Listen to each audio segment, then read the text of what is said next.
আসসালামু আলাইকুম ওরহমতুল্লাহি ওবারাকাতুহু মাগফিরাত। দেশ ও প্রবাসে যারা আছেন সকলের প্রতি আমার সালাম। তো সবাই কেমন আছেন? আশা করি সবাই ভালো আছেন।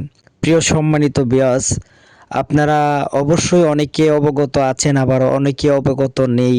আমাদের কিশোরগঞ্জ জেলা ভৈরব উপজেলায় কালিকা প্রসাদ ইউনিয়নে ২টি জায়গায় গ্যাসের সন্ধানে সরকারের বিভিন্ন ইউনিট, বিভিন্ন টিম প্রজেক্টের মাধ্যমে কাজ চলমান গ্যাসের সন্ধানে। এই নিয়ে কালিকা প্রসাদ ইউনিয়নে প্রত্যেকটি গ্রামে, প্রত্যেকটি ওয়ার্ডে, প্রত্যেকটি এলাকায় বিশাল মানুষের মনে খুশির আনন্দ জেগে উঠেছে। প্রথম একটি জায়গা যেখানে গ্যাসের অনুসন্ধানে কাজ চলমান সেটি হলো কালিকা প্রসাদ ইউনিয়নে ১ নং ওয়ার্ডের উত্তরপাড়া ফসলের জমিতে। দ্বিতীয় জায়গাটি হলো কুমিরমারা ফসলের জমিতে। তো দুটি জায়গায় সরকারের বিভিন্ন ইউনিট গ্যাসের খনির অনুসন্ধানে কাজ চলমান রেখেছে। আমরা যারা কাজ করতেছে সরকারের অনুমোদিত বিভিন্ন ইউনিট, তাদের সাথে কথা বলে জানতে পারলাম যে তাদের কথা অনুযায়ী আমরা বুঝতে পারলাম, বা তাদের কথা শুনে আমরা জানতে পারলাম যে তারা বলেছে আমরা বিভিন্ন ইউনিট এখানে ১ বছর যাবৎ কাজ করব। ১ বছর পরে আমরা বলতে পারবো এখানে ১০০% গ্যাস আছে কি না।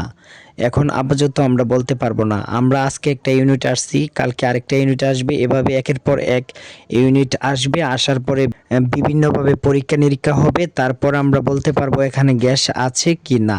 এমনভাবে তারা নাকি বাংলাদেশের ১৭টি জেলায় বিভিন্ন ধরনের ইউনিট গ্যাসের খনির অনুসন্ধানে কাজ করতেছে। আগেও তারা অনেক জায়গায় কাজ করেছে, কিন্তু অনেক জায়গা থেকে গ্যাসের অনুসন্ধান পায়নি। এখন তারা বিভিন্ন গুগল ম্যাপের মাধ্যমে এই কালিকা প্রসাদ ইউনিয়নে গ্যাসের সন্ধানে চলে এসেছে। এখানে মনে হয় গ্যাস আছে, কিন্তু এখনও তারা শিওর না। তারা বিভিন্ন ইউনিট একের পর এক যখন ১ বছর যাবৎ কাজ করবে, ১ বছর পরে তারা জানতে পারবে আসলে গ্যাস এখানে শিওর আছে কি না। স্থানীয় লোকের মাধ্যমে জানতে পারলাম যে যদি এখানে গ্যাস থাকে তাহলে এলাকারই অনেক মানুষেরই অনেক ধরনের আর্থিক উন্নয়ন থেকে শুরু করে বিভিন্ন উন্নয়ন হবে। আসলে বর্তমানে বাংলাদেশের একটি গুরুত্বপূর্ণ সম্পদ হলো গ্যাস। এই খনিজ গ্যাস যখন মানুষের দরকার হয় তখনই মানুষ কাজে লাগাতে পারে।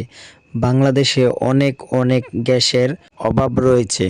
কালিকা প্রসাদ ইউনিয়নের বিভিন্ন গ্রাম থেকে বিভিন্ন মানুষের উৎসাহজনক কথাবার্তা শোনা যায়।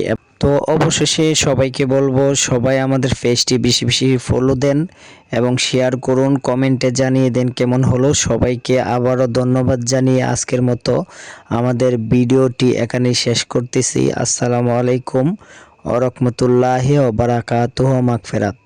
সবাই ভালো থাকবেন, সুস্থ থাকবেন। আবারও সামনে নিত্য নতুন ভিডিও নিয়ে আসতে আমাদের পেজটি ফলো দিয়ে রাখুন।